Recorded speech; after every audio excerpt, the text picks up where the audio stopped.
Here's game 6 of the Women's World Chess Championship match between Zhu Wenjun, the champion, and Tan Zhongyi, the challenger. So Zhu Wenjun leading 3-2. Now this game, in many ways, game 6, quite significant because it was the final game to be played in Shanghai. Remember, it's a 12-game match, and after 6 games, they will switch from Shanghai to Chongqing. Shanghai is Zhu Wenjun's Heimat, Chongqing is Tan Zhongyi's Heimat. So somehow, with Zhu leading after five games, somehow this final game in Shanghai seemed to take on more significance. So Tan playing white, could she hit back and level the scores? So she stuck with her c4, the English, e6, and b3. Of course, if white plays d4, we're in a pretty standard queen's pawn opening, but b3 keeps the game along the kind of English reti lines. And d5. So Zhu playing very classically, just putting a pawn in the middle. And now c5. So occupying the center with pawns, very straightforward. And Tan exchanges and plays g3, so a double fianchetto. Bishop g2, and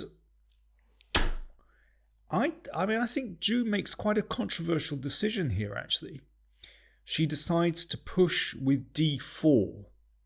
So why was this played? Well, she doesn't want to allow white to play d4. Actually, I think bishop e7 is a very sound move, and this will probably transpose into a Tarrasch. But I think this is a very comfortable version for black with the fianchetto of the bishop on b2. I think, black can play knight e4, bishop g4 here, and really doesn't have any particular problems. But d4, I think, gives white quite nice play. So first of all, this knight comes out to a3 and e3. So, white is putting pressure on d4. This long diagonal is open. I mean, all white's minor pieces are sort of coming into play very easily. And there could be pressure on the c file and the e file as well. So Zhu decides to exchange on e3. But, white's bishops look fantastic here. I think this really justifies white's play. And I think this can get a bit tricky for black. Bishop f5. And here, I think the best move is to bring that knight into play on c4. And, you might play one of these knights to e5. But Tan went for knight e5 straight away. So, okay, I understand what she's doing. She wants to bring, these bishops into play, and certainly looks quite threatening. But I think this next move from Zhu was accurate. Queen c8, nice move. So even though at the moment the queen is blocking the rooks, that queen needs to find another square. Nevertheless, it does allow the rook to come to d8, but also it supports the bishop in case she wants to exchange off this really powerful bishop on g2. And in fact, after knight c4, rook d8 is a little bit uncomfortable for white because the queen doesn't have a natural square to go to. It would like to go to e2, but obviously there's bishop d3, queen f3, excuse me, would allow bishop e4. So the natural moves don't quite work, and so that's why queen e2 was played, which is fine. I mean, it's a nice square for the queen, and the rooks are connected. But after this, then actually Zhu has found a way out of trouble. Exchanging off this light square bishop is really important. And after this exchange, the queen is going to find a very nice home on e6, and then the rooks are connected. The queen f3 played, an exchange, and there we go, queen e6. I mean, that's a great square. It's completely safe. Attacks the bishop. The rooks are now connected. And, well, you can see that because of the threat to the bishop, white doesn't have time to take on b7. So if bishop takes f6, you can see, again, white still doesn't have time to take on b7 because the rook hangs. And if the rook comes to d1, the queen switches across. Knight is very unfortunately placed. So just a few little tactical nuances and black is fine. So the bishop retreated, bishop b2, and knight e4. Well, what a turnaround over the last few moves. You know, black's pieces look wonderful. This knight is absolutely superb on e4. Beautiful outpost. And the rooks are connected. And yeah, given a chance, black would love to play a6 and b5, which would keep that knight shut out of the game. So Zhu is starting to take the initiative with black. Knight c4. Knight comes back into play, or into play, I should say. But, you know, this allows black to take the initiative. b5 anywhere. As I said, this was really coming anyway with a6 and b5. But knight comes into the middle, and now f5 supports that beautiful knight on e4. And this is a difficult position for white already. Knight d3. So if that knight can swing around to f4, that would be pretty good. But Zhu plays an excellent move. g5. Now, pushing pawns up in front of your own king isn't always advisable. But in this case, it's an excellent move because you can see that that knight on d3 is really restricted by black's pawns. And it can't really come back into the middle because it'll just be hit again with bishop f6. So this is a tough position for white. And Tan ends up playing knight e1. I mean, that's a miserable move to have to play. Now, here is where I'm going to have a drink. Cheers. And I'd like you to have a think. How do you play as black? This is one of those moments at we're in the thick of the middle game now, where black needs to choose a plan. And it's not easy to get it right. So how do you play as black in this position? Cheers.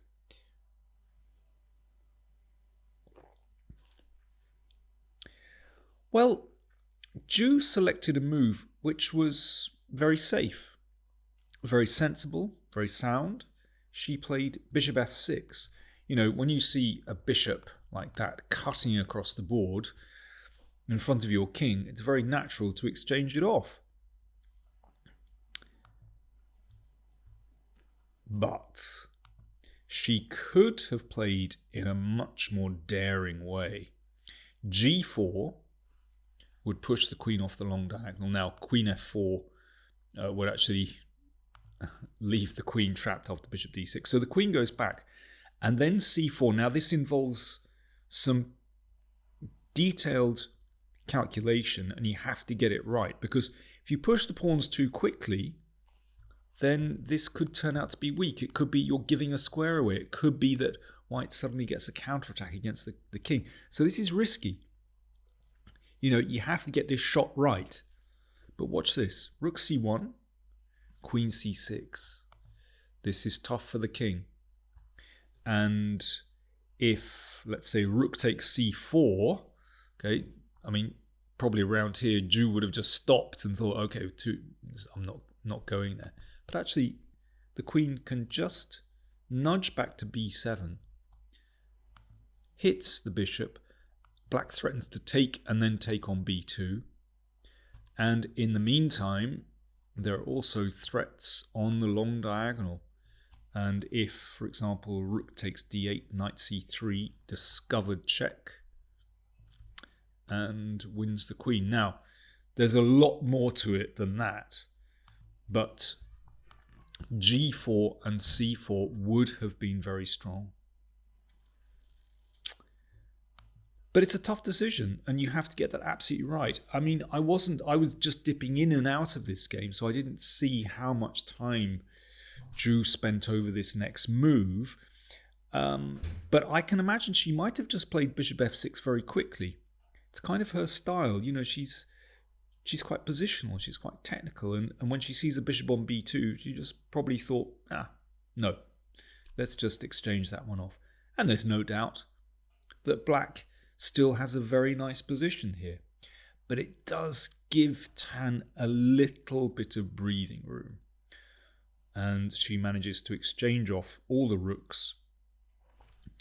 And now white's queen, at the very least, can hassle the king. You know, with these pawns advanced, then, you know, you have to be a little bit careful.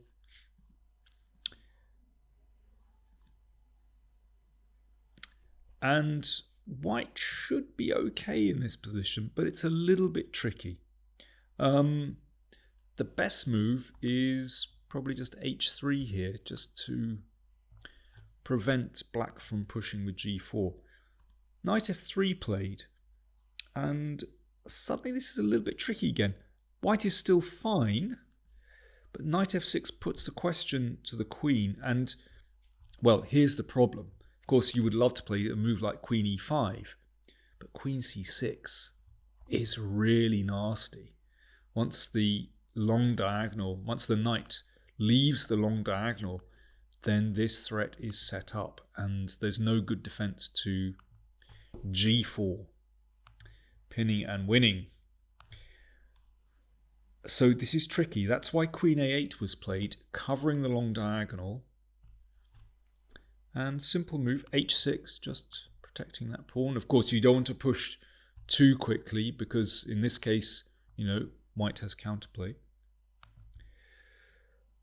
And white is probably still okay here after queen a7, and then just coming back again. Black could go for an endgame like this,